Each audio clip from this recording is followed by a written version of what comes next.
about a group of people who wanted to be free from the church in England. And so the church in England had made a declaration that, which means that they made a rule that everybody had to go to their church.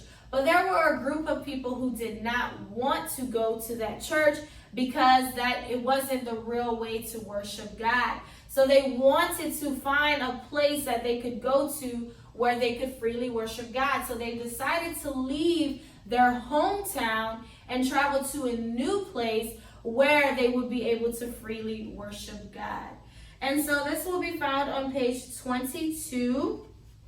So you can get your book out and go to page 22, and we will learn about these people. The Separatists, okay? The Separatists. So if you think about it, you hear the word separate in there. Yeah, that's because they wanted to be separate, right? Remember, they left England to go and worship God freely in their own way. All right, so let's go ahead and start on page 22. So long ago in Scrooby, England, there lived a group of people called the Separatists. These people loved England but were not happy with some of their laws. The King of England also ruled the Church of England, King James at the time, and he said, everyone must go to my church and worship, just like I say. So these people, the Separatists, they wanted to separate from the Church of England, and they wanted to worship God according to the Bible. They wanted to worship God their own way. And so that's why they were called the Separatists, because they didn't follow everybody else going to do what the king said, but they decided to separate and leave England and go and find a place where they could worship God freely.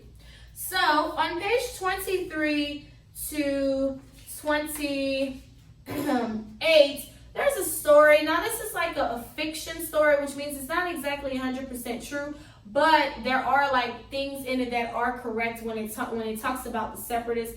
And so they took it from a girl, her point of view, and her name is Patience. And so she will tell the story of the journey that it took for her and her family to leave England to try to find a new place. And so they will go from one place, but then they'll get set up by the captain of the ship, and then they'll try to go to another place. So they endured a lot of hardships trying to leave England to find a new place to go to. So you will need to read pages 23 to 28 today, and on tomorrow I will do a review of what you read. Make sure that you read the story because your test will come from this story in the book. So that's your social studies lesson today. So you will read those pages. In tomorrow's video, I will have a review of what you should have read.